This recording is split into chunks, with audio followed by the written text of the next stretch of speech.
Shop, when they hear something that they did so very long ago, they go, "Ooh, wow, oh Lord, is that me?" It was a long time ago, right? Quite shocking.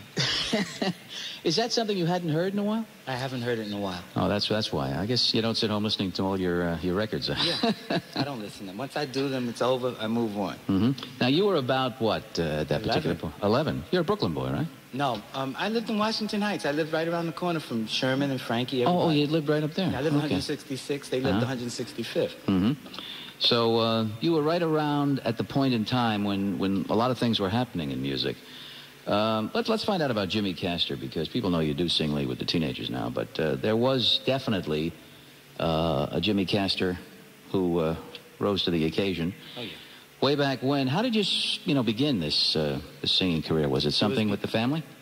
It was because, no, basically I had an ear. My mother would sing me to sleep. Mm-hmm. Standards like Poinciana, things like that. I was 3 years old and I knew these songs. Mm-hmm. And then, of course... So it was the family influence a little bit then? Yeah, but no one was musical. My mother loved Sarah Vaughan, so I thought she was Sarah Vaughan. She used to sing like her. Mm-hmm. And I learned all these songs. And then it's basically because of Frankie Lymon and the teenagers that I got in the business. All right, so how did that actually happen then? Your mom singing to you as a youngster, 3 years old, you say. All right, now you're a little older. What was the connection, and how was that connection originally made? I'd go to the Apollo to watch Sugar Child Robinson, things like that, play the piano, and I'd run up on the stage with him. It was like cute, Mm-hmm. And I knew songs, and I'd sing at family gatherings. And you would be taken there, I would imagine, as a youngster, right? To the Apollo? Yeah, definitely. Oh yeah, I would go with my uncle, my mother, And then one day I was running to the store to get some milk, and Frankie and the guys were in the store, and there was a trio food market, and Frankie was unhappy. He was frowning. He said, "What's the matter?" And Sherman was my main man, And what's the matter? We made a record. I said, "Oh, yeah." He said, "You made a record?" I'll never forget that. And he said, "Yeah." Frankie said, "We didn't do enough takes on it, though." He wasn't satisfied. Mm-hmm. And the record was Why the Fools Fall in Love. And 2 weeks later, there were buses in the block picking them up to take them away, And wow, that's what I wanted to do. Once you saw that, and of course you began to hear it, I guess, on the radio too. On the radio, right? And then I got the juniors together, and we were singing. And the juniors were, John B. Williams, who's the bass player who used to be on Arsenio Hall's show, and he used to be on the Tonight Show. He was one of them, the juniors. He's on that record that we just heard. I was just going to ask you who the juniors were. Yeah, that's interesting. Al Casey, Orton Graves was on that particular. He was in the juniors then. So it was John B. Williams, Al Casey, and Orton Graves. From 118th Street, Yeah. Now, were they musicians at the time or just singers at that particular point in time? No, we were just singers. Just singers, we were okay. Just singers. So you got basically other fellows from around the area to create the juniors. Yeah. Was it tough getting the group, or did it, Well, everyone was doing Everybody was singing. Everyone wanted to be Frankie Lymon in the teenagers, He influenced so many people. The Ronettes, you can hear it in Ronnie's voice, I was watching 60 Minutes one night. Paul Simon said that they influenced him. Oh, I'm sure. Bob Seger, Diana Ross. So everybody wanted to do it. And there was a high voice on every corner, but everyone wasn't Frankie. There was only one Frankie. That's true. That's absolutely true. Now, how did you get a little more involved with Frankie Lymon, and how did the group come together?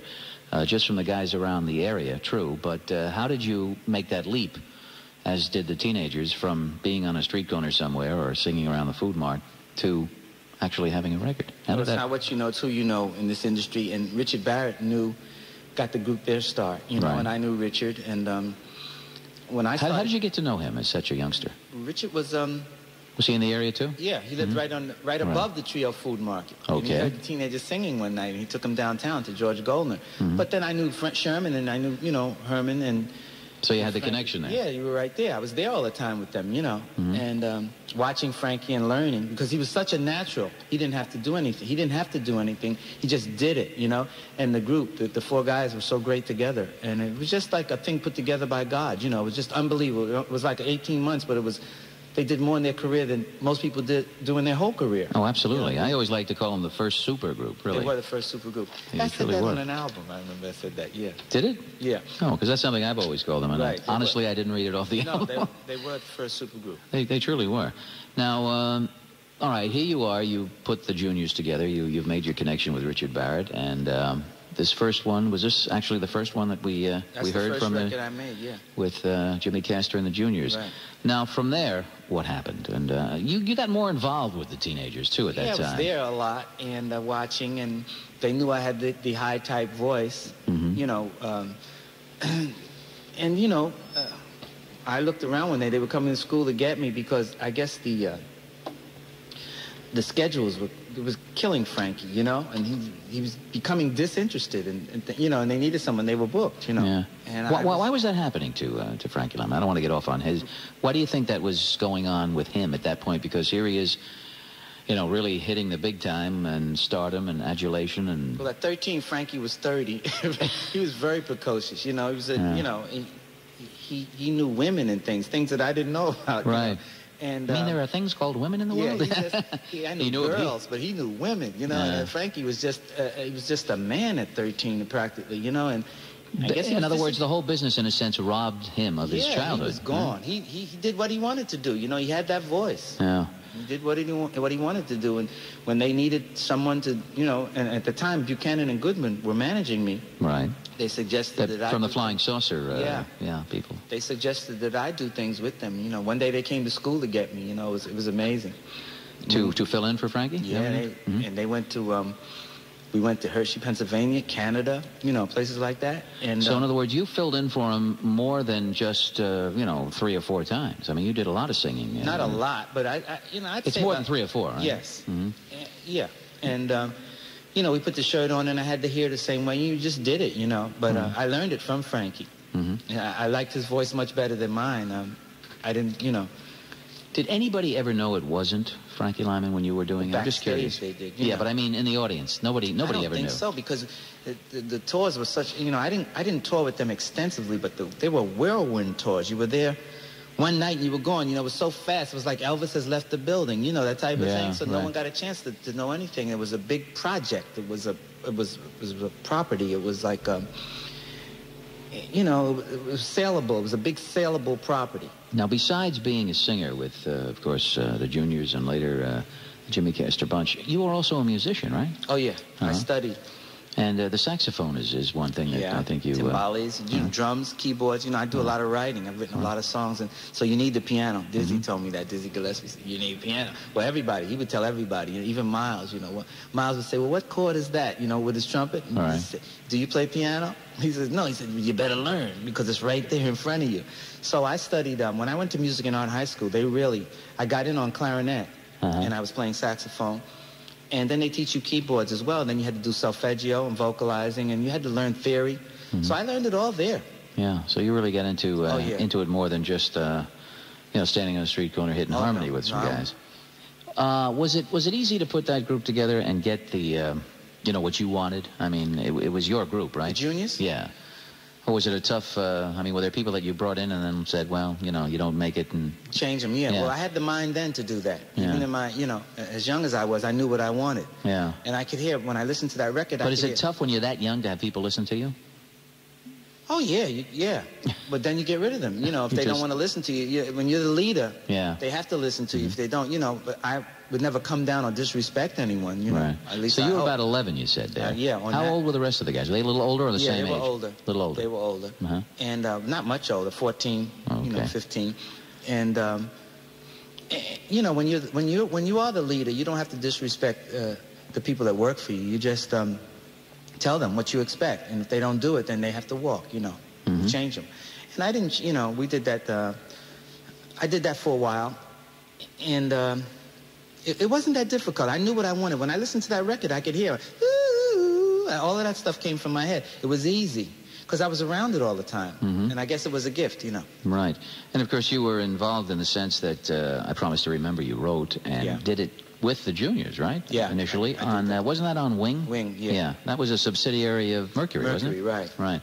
And then, of course, was it covered by them because they liked it? Yeah. Or, well, Buchanan and Goodman, it was the whole thing, you know. They knew George Golder and stuff. And, you know, you get a guy like a Jimmy it was like a threat almost, you know. You want to, you know, and it was a good song, I guess. And, you know, but it was like too close on Frankie's heels, you know. And Frankie just belted it out. Of course, I loved his version much better. He had We had great musicians. But what did that make you feel like at the time? Well, I didn't then because I was too young to understand. Yeah, but I mean, you were a little annoyed, I would assume. It was taken from me, and all the people around the block knew that but now I understand it was big business. Right. And I love his version of it. I love the way they did it. They had a chemistry. First of all, Frankie Lymon and the Teenagers had a chemistry. Then they had Jimmy Wright, the band leader. Absolutely. That was a chemistry there. You can hear that saxophone, and that thing was bouncing. Whereas I had great musicians. I had Buddy Lucas on my sessions. Panama Francis was on drums. Teacher Wilshire did the session. I knew all of this then. Yeah. I knew this. And we had great musicians, but this combination, you had Why Do Fools Fall in Love, ABCs of Love. I promise to remember. It followed in the footsteps of the previous records, and they had a sound. And you hear that saxophone, Jimmy, it was gone. Oh, absolutely. It was just gone. It helped me a lot, though. I know my first check, we moved out of where we were paying $40 a month rent, right into a place like Lenox Terrace, where we had a doorman, So then I really said, that's what I want to do. So you got the monies from I Promise to Remember? As much as I could. As much as they would allow you. Oh, yeah, then, yeah. Okay, well, that's something that a lot of people can say. Well, my mother, thank God, may she rest in peace. She wouldn't allow me to travel that much, and she made sure I got paid. I have documentation on all of this. Right, so there was somebody watching over your shoulder. My mother would make sure. No, he can't go this time. It was like, what? He can't? No, he can't. Yeah. He has to study. So I thank her for that. Oh, yeah. And it was great. At one time, a few years back, I had Jimmy Wright here. And it was a great interview. And then, unfortunately, he passed away. As a saxophonist. Great guy. Oh, yeah. He's a nice man. As a saxophonist myself, people say, well, he's playing the same things. But he's not. It's his sound. He made a sound, and he played so many solos. He played all of Valentine's records. He played on all of the Joy Tones, everything clef on tones. Rama and G, the clef tones, sure. great hits. Oh man, String Around My Heart, those songs, Oh, that was a signature of those records. Jimmy Wright. It was as much a part of the record as the singer. And he didn't duplicate. He played something different all the time, and Absolutely. That's very difficult. In fact, the time he was here, he came up and we just talked. He said, oh, I would have brought my sax if I had known. I said, ooh. Yeah. But the next time, unfortunately, was a little too late. But it was great to have had him here anyway. I'm glad you did. Let's continue here. From 56, I Know the Meaning of Love, we heard this one moves us into 1957. Somebody mentioned your name, right? Yeah. What can you tell me about this? We played Traverse, Pennsylvania not too long ago, and the guy there owns a record shop. Dennis Barch here, a friend of mine is here. Mm-hmm. What's his name, Val? Val Shidley? Oh, yeah, okay. Hey, I know those people, too. Okay, Don, I forgot. Don knows it. Okay. And Val came up, he introduced himself, and he says, this record, somebody mentioned your name. He says, it's $500 in my store. I said, these records are a lot of money now, Oh, sure. And this is it. Somebody mentioned your name on Atomic Records. Let's listen. Somebody mentioned your name.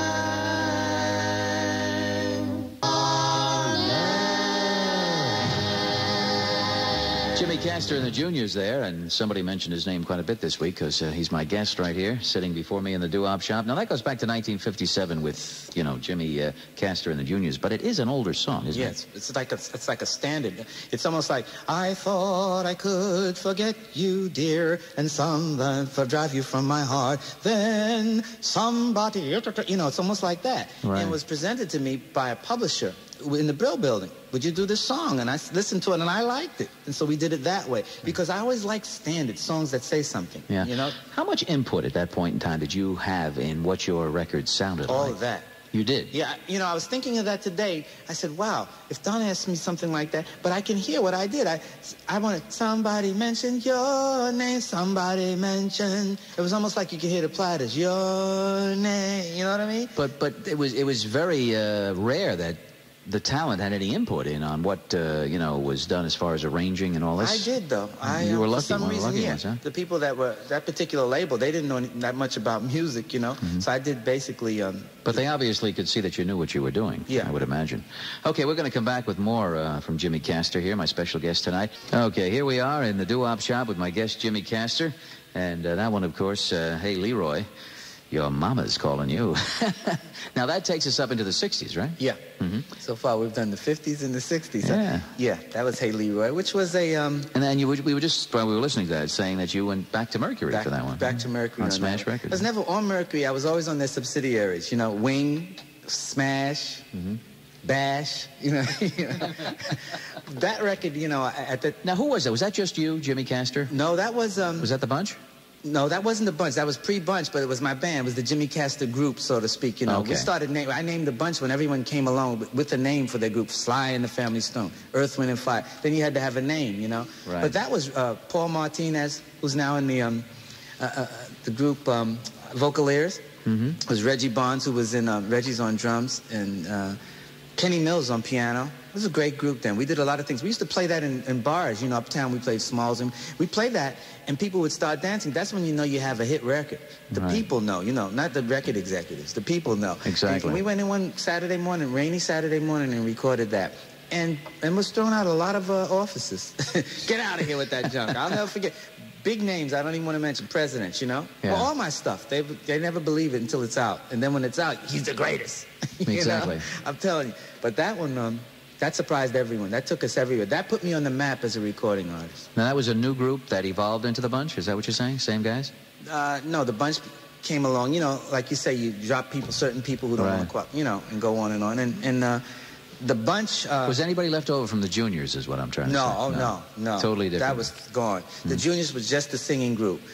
Then I was playing, I played saxophone on that and timbale, so I became a musician. Right. I'm a musician now on this one. And you became what, I guess, what do they call it? You know, you had all the musicians with you now. You became... a band. Yeah, but what am I thinking of? I don't know, I can't think of the word, but, you know, it means you're all-inclusive with the guys that play background. Yeah. Yeah. In other words, when you were the Juniors, you would play a gig and play with the band that was in the particular place, house right? Band, right? Now you're playing. You're self-contained. That's the. We got it together. I didn't know what you meant. Okay, you know, we were self-contained, right? And that's really what you had to be at that point in time, right? Yeah. With if you wanted to survive. I guess with the British invasion, how did that affect you? I mean, you did pretty good here in 1966 with that, but you know, we were doing a different thing, and you know, I would play every place in New York, and so finally, when I cut a record, everyone knew it, and they bought it. 250,000 records like the first week. That's when we knew we had a hit, you know? And it took me all across the country. I mean, Dick Clark called me to do Where the Action Is and the American Bandstand. You know, you get a call like that living in the Bronx, you know. You get a call, yesterday, and the next day Dick Clark says, you want to do Where the Action Is? And I said, of course. We drove out there. Did you? I had a Cadillac. Yeah, we drove 2.5 days to California, man. We got there, we did it, and then we came back, we drove back, then we drove back to do the Whiskey A Go-Go. So that was the beginning, the big beginning. Right. Now, the next thing, what do we have? Trogglodyte all set up to go? Is that the one? Is that, or it's just the beginning? It's Just Begun was another. Just Begun, here it is. Yeah, oh, okay. All right, that's the one we want to go to next. That takes you into the 70s, right? Yeah, It's Just Begun was in the movie Flashdance. It was a big record for me. It was a big album that's from the same, which spawned a Trogglodyte. But it's Just Begun. You'll hear it. You'll know what it is. It was a huge disco record. Okay, let's give it a listen. The Jimmy Castor Bunch here in the Doo-Wop Shop. Oh, yeah, that's one we've all heard. We recognize that from Flashdance, and it's been sampled, as you said, many times. And it was, 1970 that you wrote it? Yeah, we did it. Yeah. And it, made... now, I have a 1972 date on it. Does that make sense? It's Just Begun? Yeah. We did the original in 70, and then it came out on the album in 72. Okay, Okay, so that makes sense. All right. Now, the next one that I mentioned, Trogglodyte, how did that come about? We needed a filler in this Is Just Begun album, and they just started playing this Neanderthal track. Come here. And it made me do that. You know, it was like a story. So it's like a jam, in other words. Right, it was almost a jam, you know. And this record jumped out of the album, you know, in Washington, D.C. And, you know, Jim Schwartz down there says it's the biggest album since Isaac Hayes' Shaft. I mean, what is it? Come here. You know? You know? And you never know, do you? Never. All right, let's That's give why it a we're listen. all sick, Don. Jimmy Castor Bunch. Yeah, I know what you're talking about. There was a time when man did live in caves, as we all know. These people were known as cavemen, Neanderthal men, or troglodytes.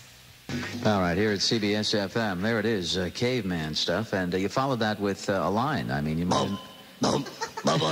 We followed that with Bertha Butt, you remember? Yeah, right. Come here. I want everybody out there in Radio Land to come here. Now, you just threw that in and then created a whole song around it, right? That's that Bertha Butt. That was like an album filler. But But the birth of Butt Boogie was created from just that line. From in that line, because she was such a popular character. People said, why don't you do a song about Bertha? So we did it, and that was a giant for us, too. Okay, we're going to hear some things with you on saxophone coming up in just a moment here. Well, there's my guest playing sax that time, and also singing. That was your voice, overdubbed a couple of times, right? Yeah. Now, you did that where? In the 80s? Yeah, that was... Well, I said where, so where did you do that? You remember? That was for Atlantic. Yeah, that was for Atlantic, and it was recorded. We always recorded at Media Sound, you know, on 57th Street. How much recording have you done where you play sax? A lot. A lot? You do a lot of saxophone, yeah. I've got 16 albums out, so, you know. It's not all you singing, per se. Sometimes you're just... Just saxophone, yeah. Whitest Shade of Pale. We did Bridge Over Troubled Waters. A lot of things. You know, Danielle, which you have. Right. Yeah. And... do you prefer singing or playing, or you just like music, period? Whether you're singing it and making music with your voice or making it with an instrument? I like writing music. Do you like writing more too? More than anything, yeah. Do you I like really? writing songs. I like performing, you know, but I like to get the people into it because I'm from the people, so I like to get the people into it, you know. And was that something that came easy to Jimmy Castor, writing? Or was it hard? I was trained first, and then it came, you know, the lyrics. I mean, you can train for something, you know, in a school situation, but then when you get out there to really do it, it might be not as easy as... Well, you come to a fork in the road when you have formal training, and then you say, do I want to break off now and do my own thing, you know, and that's what I did. And I had a great lyricist with me for many years, John Pruitt, who wrote a lot of things with me, and we wrote over 300 songs together. So I learned a lot from him about lyrics. So now it comes easy to me. I don't find a problem writing chords. I know all the chords, you know, and I like writing. Right. And seeing other people do my music. I'm just curious when you... because I'm always amazed how people write these things. Do you sit down and say, I'm going to write a song, or does it, you know, maybe you'll leave the Doo-Wop Shop and walk down the street and you'll hear something? Yeah, it comes like that. Hey, maybe you sleep. It comes all sorts of, you know, and I usually have a little recorder, and I put it down if I wake up, you know, and put it down, and then the next day I'll get up and the chords are there in your head, and you write. And you take it from there. Yeah, I don't just say, I'm going to write. It has to come to you. It has to come out of something that happens within your life. Now, the next instrumental we have is what? Well, it's an Elton John song, you know, and it's apropos CBS-FM because I hear them play this a lot also. Oh, we do. So I said you played Didn't I the other night. That's right. You know, so absolutely. I tried to bring... so the man listens, see? Oh, yeah. I listened to Don. I listened to all of you, Bobby. All CBS. I listened to CBS, you know. Now, this was done in 82, right? Yeah. Okay, let's hear it. Danielle, this is, of course... Daniel, not Danielle. Yeah. Danielle is the lady. But this is Daniel, and this is my guest, Jimmy Castor. Again, saxophone. Is there any voices that you do on this? No, just saxophone. Just sax. All right, there you have my guest, Jimmy Castor. Now, you play alto, tenor, all of them, right? Soprano, yeah. I studied. When everyone was playing in the park and running down Ring Olivia and Johnny Ride the Pony, I was playing my horn, and the neighbors were yelling, cut it out! And then when I went back after the success, hi, how are you? You know? But that's your saxophone. That has a great feel to it, and it was recorded, as you say, in Trinidad. Right. It's got that island feel to it. Oh, yeah. I love that stuff, you know. Tell us quickly what happened when you were playing that. Well, we had a big record there when we went to Trinidad, because I've traveled extensively, you know, I mean, places, Egypt, everywhere. And when we got there, we had Love Steam was the #1 record. It's from the album with the Didn't I Blow Your Mind, the Everything Man album. And it was Love Steam. They were yelling, the Minister of Labor. Everybody came to meet us at the plane, thousands of people. And so then you played Bertha, you played Trogglodyte. They liked it, but they wanted to hear Love Steam. And when that Barry White's Love Steam I did on soprano.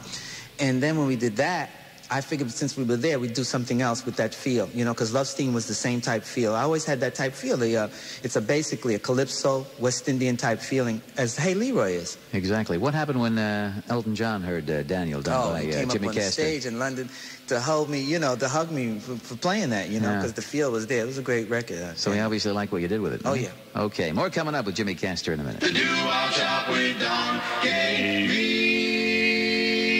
Okay, we're back with Jimmy Castor. What's in the future for Jimmy Castor? We know you're doing stuff with the teenagers as lead, right. But for I'm you... writing for them now. We intend to record very soon, and we have some big things coming up with the teenagers. And I'm also writing for Kool and the Gang back together with JT. And I'm just doing a lot of writing now and performing with the teenagers, you know. Right, so Jimmy Castor actually, you can say, does it all, doesn't he? Well, yeah, I could say that. Yeah, it was hard, but I do it all. I mean, you know who really said to tell you hello? Tony Destro. He's an Elvis, he does the Elvis show over at Manny's, and he's my friend and neighbor. He's with a group called Stained Glass. They come from all over the world to see his house Christmas time. It's all lit up everywhere.